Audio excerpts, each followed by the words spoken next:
हे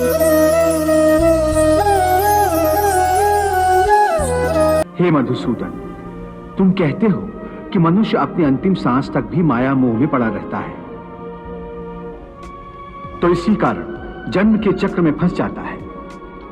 परंतु तुम्ही ने इस माया में सृष्टि की रचना करके और दूसरी ओर मनुष्य को चंचल मन प्रदान करके दोनों को एक दूसरे में उलझा दिया है। पग पग पर मनुष्य के बहकने के लिए अनगिनत आकर्षण पैदा किए हैं। मनुष्य इसके जाल में उलझा रहता है। और क्षमा करना, तुम्हें जाल बिछाकर किसी शिकारी या बहेलिए की भांति जाल में फंसे मनुष्य के हाथ पैर मारने, उसके छटपटाने का तमाशा देखते रहते हो। नहीं अर्जुन, मैं तमाशा नहीं देखता, बल्कि अपनी माया की लीला देखता हूं। फिर भी केवल निहारते ही रहते हो ना, सहायता तो नहीं करते कि बेचारा प्राणी इधर उधर भटक रहा है, रास्ता भूल पड़ा है।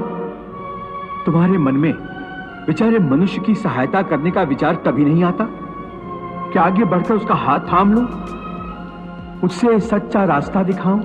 बिल्कुल आता है, और मैं मनुष्य की सहायता भी करता हूं। परंतु कब कब करते हो तुम उसकी सहायता? मैं तो देख रहा हूं कि तुमने कर्म का विधान बना दिया है, जन्म मरण का चक्र चला दिया है और इस चक्रव्यूह में मनुष्य को फंसा दिया है। ये तो कोई बात नहीं हुई, ये तो कोई सहायता नहीं हुई। मैं सहायता अवश्य करता हूं। अपने भक्त को मैं कभी बेसहारा नहीं छोड़ता, परंतु मनुष्य मेरी ओर देखे सहायता के लिए, मेरी ओर बढ़े तो मैं उसकी सहायता करूं ना। परंतु वो मेरी ओर बढ़ने के बजाय अपने अहंकार में डूबा रहता है, अपने बाहुबल के घमंड में पड़ा रहता है। वो तो इस भ्रम में पड़ा रहता है कि संसार में उससे बढ़कर कोई नहीं है। वो तो केवल अपनी बुद्धि और अपने बल पर ही भरोसा करता है। अपने बाहुबल पर उसे अपने परमात्मा से भी अधिक विश्वास होता है।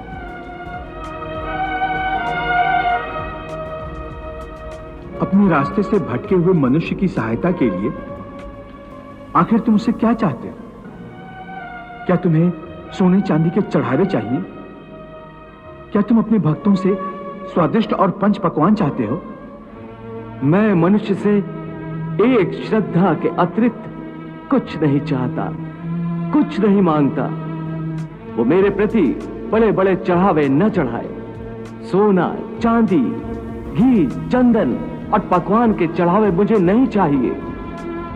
श्रद्धा और भक्ति भाव से एक फल, एक फूल, फूल की एक पत्ती, जल का एक कतरा या चावल का आधा दाना ही सही, मैं उसको भी भक्त की श्रद्धा से कहीं अधिक श्रद्धा से स्वीकार कर लेता हूं।